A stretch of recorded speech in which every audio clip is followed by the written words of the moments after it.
ये मत कहिए ना कि आप कह रहे हैं कि एक फला जाति से ताल्लुक रखने वाला ही अच्छा नहीं दिखता है या अच्छा नहीं पहनता, अच्छा नहीं खाता है। मैं तो कहती हूँ ऐसे अग्रणी जाति वाले ऐसे बहुत से लोग हैं जो हो सकता है कि बामण हो सकता है कि वो मुसलमान हो, लेकिन आज की तारीख में उनके पास भी खाने को दाने नहीं है। लेकिन ये कैसे आप मान लेते हैं कि फला जाति का है? और मैंने फला जाति के भी ऐसे लोग देखे हैं सर, जिनके पास बंगले हैं, जिनके पास गाड़ियां हैं, जिनको आप कह रहे हैं कि वो अति पिछड़ा है। तो ये आप एक ही कलर में सबको तौल देंगे तो कैसे चलेगा? कितने प्रतिशत? नहीं, आपने तो सबको एक ही में पेंट कर दिया है ना। लोग कितने प्रतिशत संपन्न हैं? चूंकि आप कह रहे हैं, हम जानना चाहते हैं आपसे, लेकिन आप एक पैमाना बना रहे हैं ना। रूबिका जी, आप ही बता दीजिए, मैं ये इस कह रही देश में जितने बड़े उद्योगपति हैं, 15% उद्योगपतियों में पिछड़े दलित आदिवासी कितने हैं? आप ही बता दीजिए। हुए ना सर, कितने जो है आदिवासी, कितने ओबीसी, कितने पिछड़े जाति के? आप तो तरक्की की बात कर रहे हैं, लेकिन देश आगे बढ़ा कि नहीं बढ़ा? बढ़ा कि नहीं बढ़ा? देश आगे बढ़ा कि नहीं बढ़ा? नहीं, जाति जनगणना हो जाएगी जब सब तरक्की कर जाएंगे तो ये देश बहुत आगे बढ़ जाएगा। अच्छा मुझे बताइए, अखिलेश यादव जी, उनके पास, उनके पिताजी के पास, सुनिए, पहलवान मुलायम सिंह जी के पास भी सूबा था कि नहीं था? उत्तर प्रदेश था ना। मैं आंकड़ा लेकर बैठी हूँ, ओबीसी मुख्यमंत्री कौन थे? अखिलेश यादव जी। अखिलेश यादव जी और मायावती जी, इन दोनों के कार्यकाल को मैं जोड़ दूं, हो जाते हैं 10 साल। नौकरी कितनी मिली? 2,96,000। सर ये आंकड़ा मैं कहीं और से नहीं लेकर आई हूं, it is there, it is recorded. और योगी सरकार में 3,05,26 सरकारी नौकरियां मिली। तो मैं ये मान लूं कि अगर कोई चेहरा आता है ओबीसी का, तो वो ओबीसी के लिए काम नहीं करता है, नौकरियां उतनी नहीं दे पाता है, और गैर आता है। ये जिस तरीके के कंक्लूजन आप ड्रॉ कर रहे हैं सर, ये खतरनाक नहीं है? जवाब दे दूं मैं आपको जवाब दे दूं? दीजिए ना सर। मुझे तो लगता था कि बहुत अच्छी रिसर्च करती हैं आप, लेकिन आप आधी अधूरी रिसर्च करती हैं।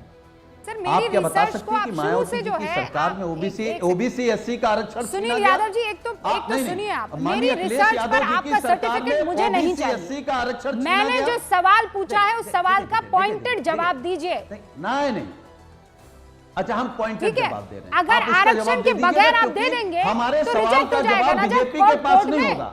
अब सुन लीजिए, अरे सुन लीजिए, अब सवाल किया तो जवाब तो सुनेंगे कि नहीं सुनेंगे? सवाल का जवाब सवाल नहीं होता है यादव जी। हम कह रहे हैं माइंड यू। नहीं, अच्छा हम जवाब दे रहे हैं, हम जवाब दे रहे हैं, और हमको आपसे नहीं सीखना है, हम जवाब दे रहे हैं, वो सुन लीजिए। और मुझे भी कोई शौक नहीं आपसे सीखने का। सुनील यादव जी, एससी का आरक्षण छीना गया, फिर आप बोली बीच में की तस्वीर से सीखूंगी। आपसे गलत बात है ना, ऐसे डिबेट नहीं होती है, ऐसे डिबेट नहीं होती है। आप ना सिखाए ना, आपसे ज्यादा तजुर्बा है मुझे डिबेट करने का। आपको नहीं बुलाया, आपने हमको बुलाया है। आप बुलाया है, पर आप यहाँ पर बैठकर मुझे सर्टिफिकेट मत दीजिए ना, सर्टिफिकेट मत दीजिए ना।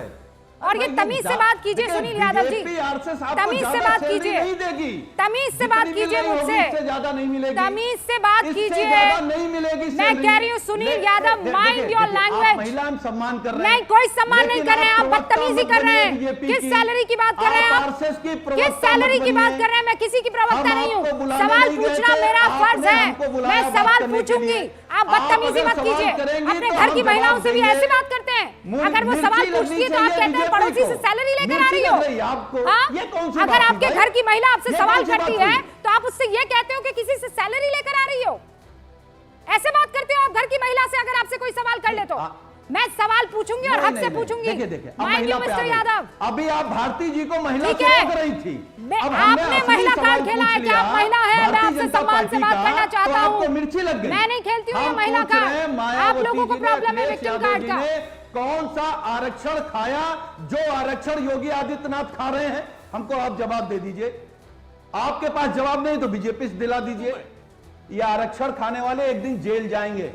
अगर आपको भरोसा ना हो तो हरियाणा का उदाहरण उठा के देख लीजिए। जो सवाल करना है, यहाँ पर सुधांशु त्रिवेदी बैठे हुए हैं, उनसे सवाल कीजिए, मेरे सवाल का जवाब दे दीजिए। हम तो उन्हीं से कर रहे हैं। ओबीसी मुख्यमंत्री होने से अगर प्रगति होती है, there is some sort of, अगर आपके पास ऐसा कोई प्रूफ, ऐसा कोई एग्जाम्पल है तो मुझे दे दीजिए ना, मैं पूछना चाहती हूँ।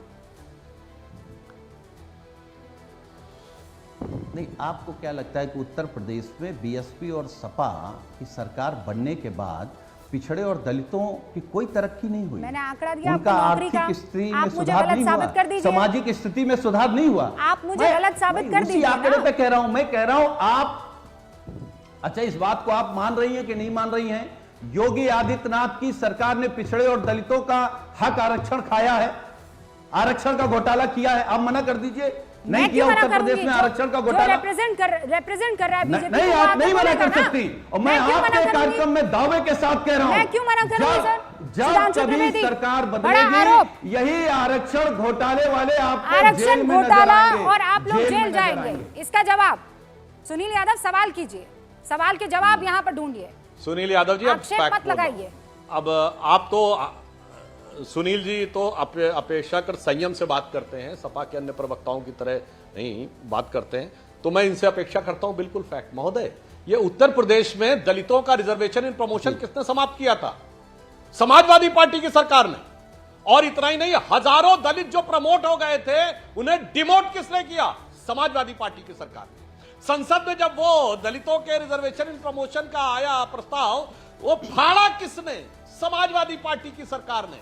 और आज ही मायावती जी ने बयान दिया है आरक्षण ही नहीं, अरे आपने तो जान लेने की कोशिश की। 1995 स्टेट गेस्ट हाउस कांड, बहुजन समाज पार्टी ने जब इनसे समर्थन विड्रॉ कर लिया तो वहां के विधायकों को पकड़ पकड़ के जाति सूचक शब्दों के साथ, यह बाकायदा उनकी एफआईआर में लिखा हुआ है, जाति सूचक शब्दों के साथ दलित विधायकों को अपमानित करते हुए पकड़ पकड़ कर गाड़ियों में भरा जा रहा था और मायावती जी की हत्या करने का षड्यंत्र था। और यह मायावती जी का बयान है कोर्ट में कि समाजवादी पार्टी के गुंडे मेरी जान लेना चाहते थे और बचाने के लिए कौन गया था?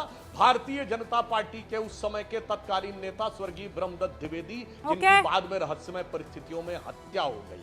अब बताइए साहब किसने? और आज भी कांग्रेस की केंद्र में सरकार थी, कांग्रेस उनको समर्थन दे रही थी, दोनों मिलके भारत की पहली दलित महिला मुख्यमंत्री दो सवाल सुन लिए जान लेना चाहते थे, जो बाद में जाके हमारे समर्थन से पहली दलित सुनील जी एक सेकंड रुकिएगा, क्योंकि धीरेन्द्र कुमार मुन्ना जी जो है, Sunil ji please with your permission, Dhirendra Kumar Munna ji ने दोनों सवाल का जवाब मैं आपको मौका दूंगी, बस आप मुझे इजाजत दे दीजिए कि मैं एलजेपी रामविलास पासवान गुट के भी यहाँ पर धीरेन्द्र कुमार मुन्ना बैठे, इनफैक्ट वो ओपनिंग भी नहीं कर पाए।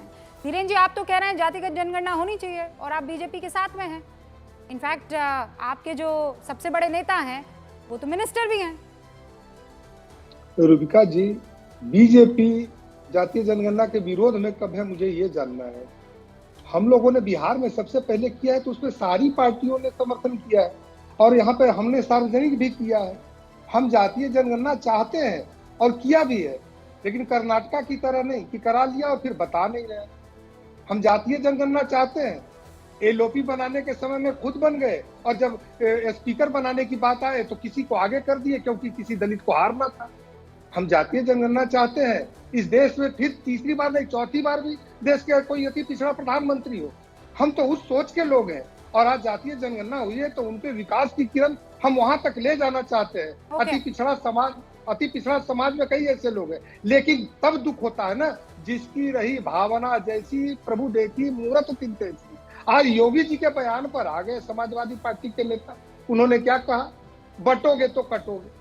क्या गलत उन्होंने कहा? अब इसको भी देखिए इन्होंने क्या किया, सांप्रदायिक रंग देने की कोशिश की, जबकि ये बहुत सुविचार रहा है। ये उन्होंने कहा है कि कुल मिलाकर नजर ये आ रहा है कि ये सियासी लड़ाई बहुत बड़े हद तक दिखाई दे रहा है। सुनील यादव जी, सत्यप्रकाश मिश्रा जी, सुधांशु जी, प्रियंका जी और हर्षवर्धन जी।